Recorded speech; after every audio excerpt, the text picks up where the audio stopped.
Hello everyone. तो मैं हूं आपका दोस्त आप एडवोकेट तुलसी राम सिंह और आप देख रहे हैं मेरा यूट्यूब चैनल। तो कैसे हैं आप? आशा करता हूं स्वस्थ होंगे, मस्त होंगे। देखिए, मेरे कुछ सब्सक्राइबर थे, उन्होंने मुझसे पर्सनली मेल किया था और पूछा था शपथ पत्र के बारे में। तो आज आप लोगों से मैं बात करूंगा शपथ पत्र किसे कहते हैं, व्हाट इज़ द मतलब क्या कहते हैं, शपथ पत्र क्या है, इसके बारे में एकदम बिल्कुल डिटेल और काफ़ी हिंदी में बात करेंगे, तो ताकि आप लोग सबके समझ में आ जाए। तो देखिए, अगर बात करते हैं, ठीक है, तो जो शपथ पत्र होता है, ठीक है, वो इंसान के, हम लोगों के सबकी ज़िंदगी में काफ़ी ज़्यादा यूज़फुल होता है और कई बार सुनने को मिलता भी है। ठीक है, इसको इंग्लिश में एफिडेविट बोलते हैं। ठीक है, तो कैसे, क्या है इसका नियम, क्या कानून है, इसके बारे में बात करते हैं। देखिए, भारत में शपथ पत्र का उल्लेख अलग अलग कानून में मिलता है, लेकिन कहीं भी इसकी सटीक परिभाषा नहीं मिलती है। हालांकि शपथ पत्र शब्द अत्यंत प्राचीन है। शपथ का अर्थ एक कमिटमेंट है भी होता है, मतलब किसी बात को करने या नहीं करने की प्रतिज्ञा लेना। जैसे कि एक व्यक्ति दूसरे व्यक्ति को यह कहता है कि वह अमुक दिन वह उसे 50,000 रुपये अदा करेगा या देगा। यदि इस कमिटमेंट को व्यवस्थित फॉर्म में लिखा जाए और संबंधित व्यक्ति से तस्दीक करवाया जाए, तब वह शपथ पत्र कहलाएगा, रूप लेता है। देखिए, अगर सिविल प्रक्रिया की संहिता की धारा 139 में निम्न प्रावधान है। जैसे 139 में कहा गया है, शपथ पत्र के लिए शपथ जिसके द्वारा दिलाई जाएगी संहिता के अधीन किसी भी शपथ पत्र की दशा में लिखा जाएगा। कोई भी न्यायालय या मजिस्ट्रेट अथवा नोटरी अधिनियम 1952 के अधीन नियुक्त नोटरी अथवा ऐसा कोई भी अधिकारी या अन्य व्यक्ति जिसे उच्च न्यायालय या इस निमित्त नियुक्त करे अथवा किसी अन्य न्यायालय द्वारा जिसे राज्य सरकार ने इस निमित्त साधारणतया या विशेष रूप से सशक्त किया है, नियुक्त किया गया कोई भी अधिकारी अभिसाक्षी को शपथ दिला सकेगा।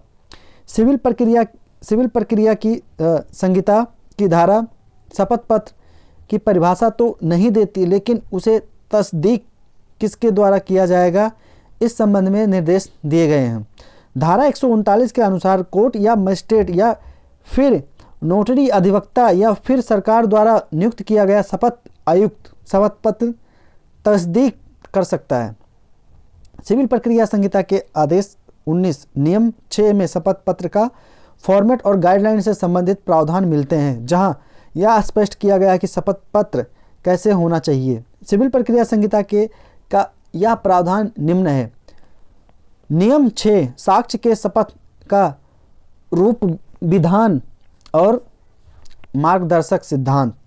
किसी शपथ पत्र में नीचे दिए गए प्रारूप और अपेक्षाओं का अनुपालन होगा।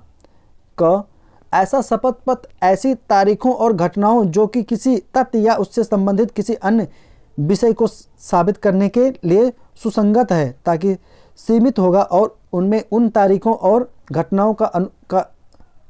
घटनाओं का कालानुक्रम अनुसार अनुसरण करना होगा जो कि किसी तथ्य या उससे संबंधित किसी अन्य विशेष विषय को साबित करने के लिए सुसंगत है।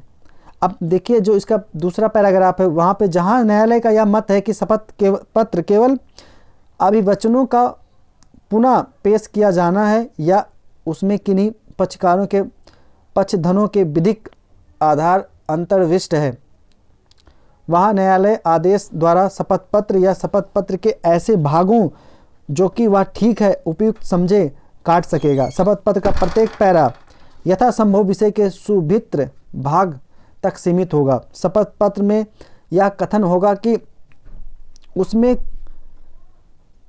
के कौन से कथन अभिसाक्षी हैं, निजी ज्ञान के किए गए हैं और कौन से सूचना और विश्वास के विषय में, और सूचना विश्वास के किसी विषय का स्रोत है। शपथ पत्र के पृष्ठों को पृथक दस्तावेज या किसी फाइल में अंतर्विष्ट विभिन्न दस्तावेजों के एक रूप में है के रूप में क्रमवर्ती रूप में संख्याकित करना होगा। शपथ पत्र संख्याकित पैरा में विभाजित होगा। शपथ पत्र में सभी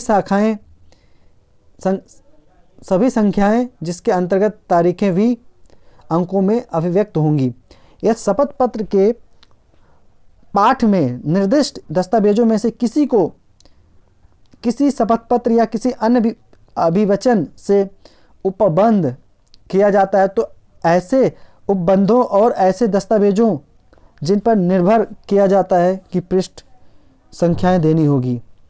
नियम 6 पूरी तरह से यह स्पष्ट कर देता है कि कोई भी शपथ पत्र किसी तरह बनाया जाएगा। असल में भारत में शपथ पत्र से संबंधित कानूनों में सिविल प्रक्रिया संहिता के आदेश 19 नियम 6 के प्रावधान मील का पत्थर है और शपथ पत्र के जनक यही प्रावधान है। शपथ पत्र की आवश्यकता सबसे इंपॉर्टेंट चीज़ है। शपथ पत्र का उपयोग तब किया जाता है जब किसी प्रकार की शपथ लेने की आवश्यकता होती है।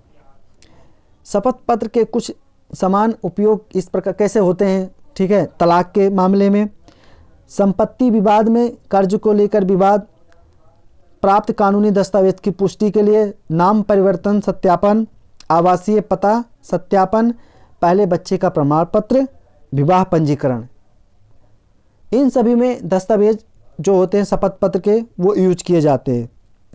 तो आशा करता हूँ आप लोग ये चीज़ आप समझ गए होंगे शपथ पत्र के बारे में, कहाँ पे यूज होता है, कहाँ पे कैसे क्या करते हैं, इन सब के बारे में मुझे नहीं लगता कि आप कोई इसके अलावा भी आपका कोई भी और कन्फ्यूजन है। अगर है तो प्लीज़ कमेंट कीजिए और अगर आप कमेंट करेंगे तो इससे रिलेटेड जो भी कन्फ्यूजन है उसको दूर किया जाएगा।